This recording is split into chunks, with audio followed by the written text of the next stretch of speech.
Yankees star Derek Jeter inducted into Baseball Hall of Fame. On a Wednesday afternoon that turned cloudy with the temperature in the 70s and a few sprinkles in the air and adoring fans chanting his name, the former New York Yankees star shortstop and captain was inducted into the Baseball Hall of Fame after a long wait necessitated by the pandemic.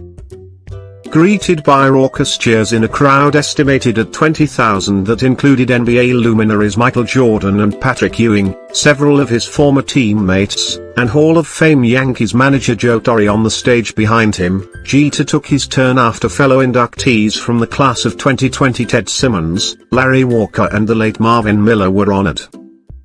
Jeter was touched by the moment and acknowledged how different the ceremony seemed in the wake of the recent deaths of 10 Hall of Famers. "I'm so honored to be inducted with you guys and linked to you forever," he said. "The Hall of Fame is special because of those who are in it.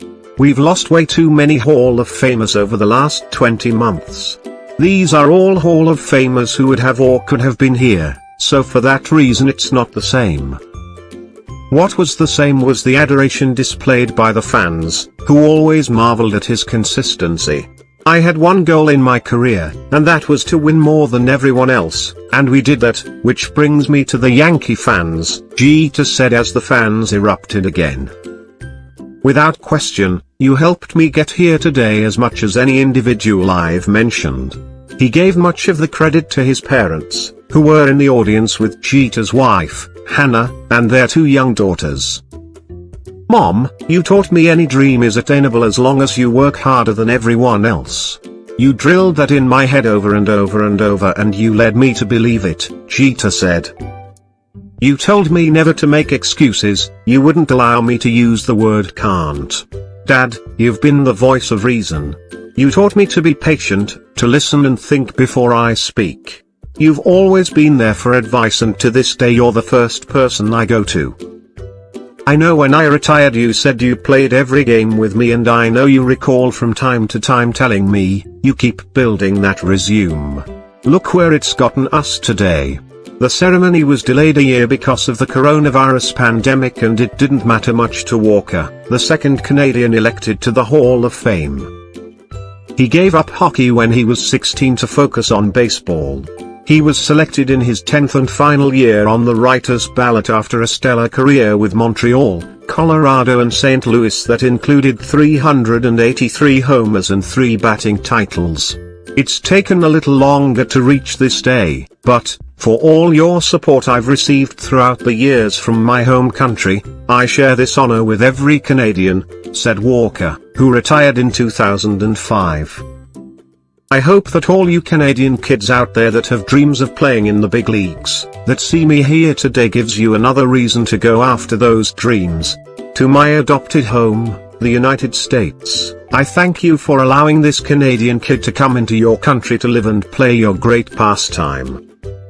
I think we're all pretty fortunate to have 2 amazing countries side by side.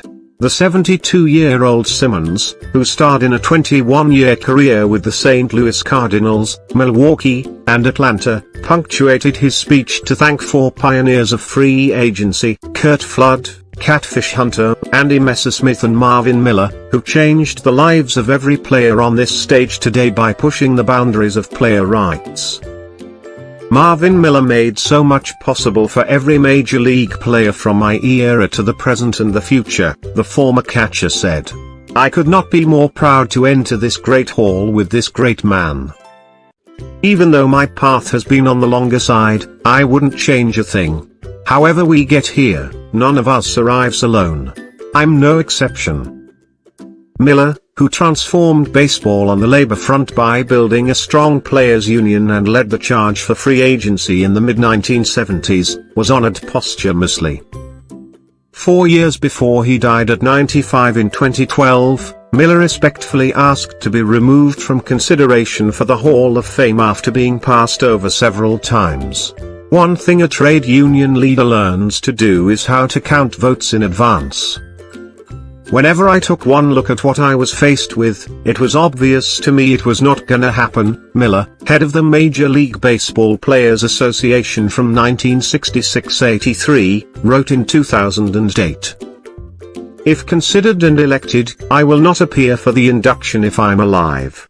If they proceed to try to do this posthumously, my family is prepared to deal with that. The family didn't. Instead, Don Fear, who was hired by Miller to be the union's general counsel in 1977 and succeeded him 8 years later, had the honor. Of all the players I had the privilege to represent, I want to thank you, Marvin, said Fear, now the head of the National Hockey League Players Association. Baseball was not the same after your tenure as it was before. It was and is much better for everyone. You brought out the best of us and you did us proud. The virus forced the Hall of Fame to cancel last year's ceremony, and this year's was moved from its customary slot on a Sunday in late July to a midweek date.